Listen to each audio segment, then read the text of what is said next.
You want to know if there's going to be a rapture, truth seeker? If what I've been telling you about the real Mount Zion is actually true? Well, turn your ears and your eyes on and let me share a little of this key of David with you. Last video I read from this Luke 17 about as in the days of Noah. The last verse I read was verse 30, where it says, "It shall be the same in the day the Son of Adam is revealed." Revealed. Keep that in mind. The whole world's not gonna see him up in the sky. He's going to be revealed. But on down here in these gray verses where they're highlighted in gray, it's talking about the two cities, the two women. The woman is the city and it is the remnant, but you can't have one without the other. It's like love and marriage, baby. You got to have them both. And in chapter 18, he's going to tell a parable, the Messiah is, that's going to show you, prove to you that what I've been telling you, that the second Exodus to the real Zion, the real Mount Zion, is going to happen. And he explains it right here in the last 4 verses of chapter 17. I say to you, in that night there shall be 2 in one bed. The bed is a code word, a riddle word for the city, the dwelling place of the Most High. The one shall be taken and the other shall be left. 2 women shall be grinding together. The one shall be taken, the other shall be left, grinding together. In Matthew, it says grinding, there shall be 2 women at the millstone. Grinding, the millstone. Those are riddle code words. I assure you that this is a riddle. He's telling you there's going to be 2 cities where people make pilgrimages to. One real Zion, one fake one. In chapter 18, just a few verses in chapter 18 is going to prove that in the parable that he speaks in chapter 18. There's going to be 2 women at the millstone. One shall be taken and the other shall be left. 2 shall be in the field. The one shall be taken and the other shall be left. And they answering said to him, Where, master? Where? See?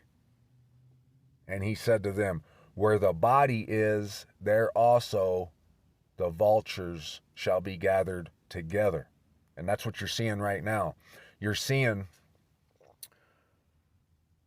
the vultures gather around the false sacred house, the one they sold to us, the lie. You're seeing, just like the Most High showed us, he showed me in dreams, he prepared me for this day, for all the things that we're seeing happening.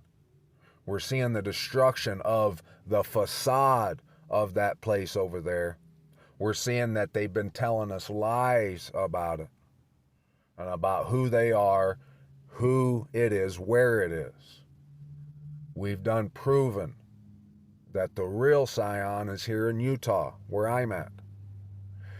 Right here in chapter 18, he's going to prove to you in this parable what's going to happen, what you have to do. Now look, let me go back before I read that to you. Let me go back here to chapter 17.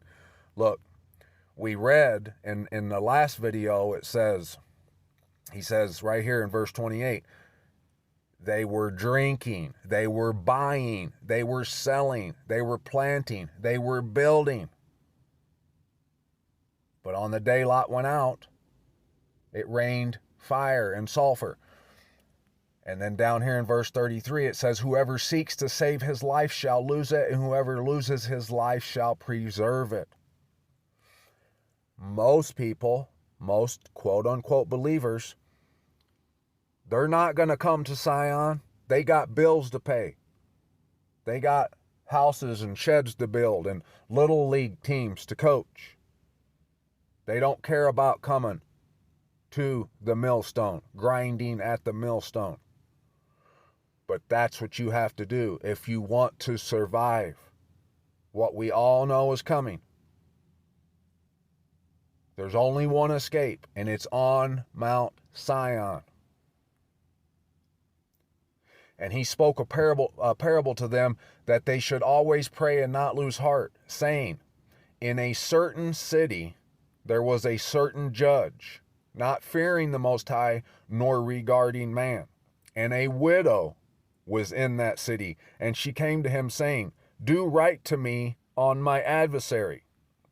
And he would not for a while, but afterward he said within himself, even if I do not fear the Most High, nor regard man, yet because this widow troubles me, I shall do right to her.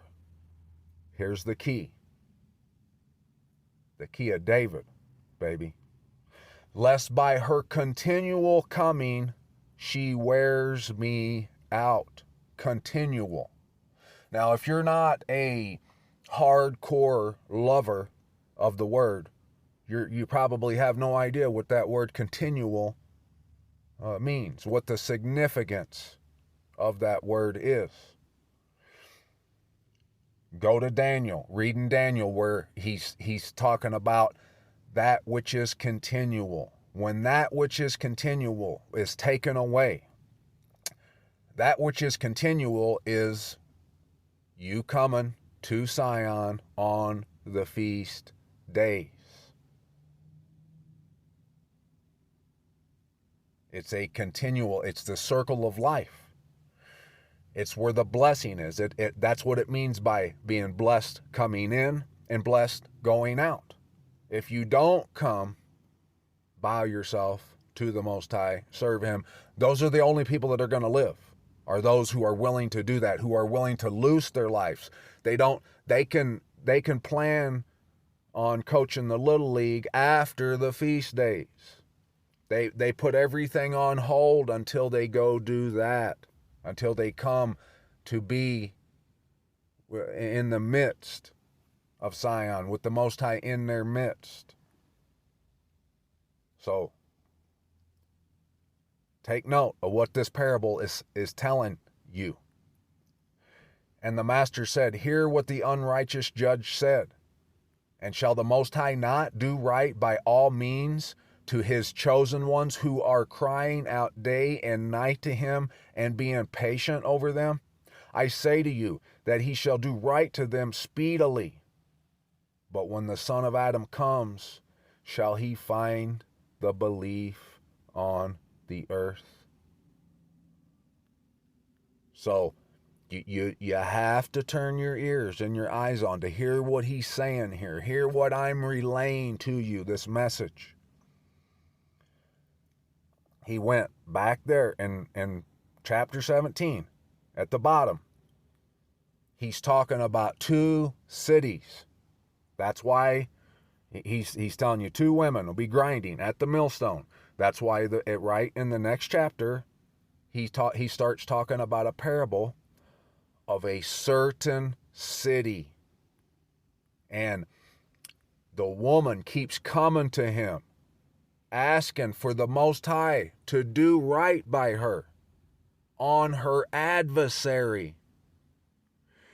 And the judge, in the parable, the Messiah speaking, the judge says within himself, even if I don't fear the Most High nor regard man, yet because this widow troubles me, I shall do right to her, lest by her continual coming she wears me out. And that's why on down here he says, I say to you that he shall do right to them. Them. See, the woman is them. That's who the woman was back in chapter 17. But they have a certain city that they come to. When the Messiah, the Son of Adam, is revealed, not coming down out of the sky. You know, people say, they always say the second coming of the Messiah. How did he come here the first time? Yeah, there's a lot of truth to that saying, the second coming.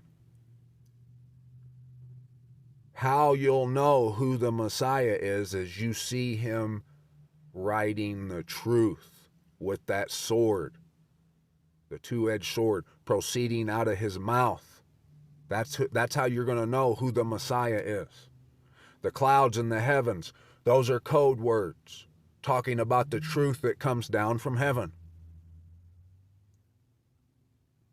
When he is revealed, is he going to find belief on the earth? If you don't come to Sion on the feast days and do that which is continual,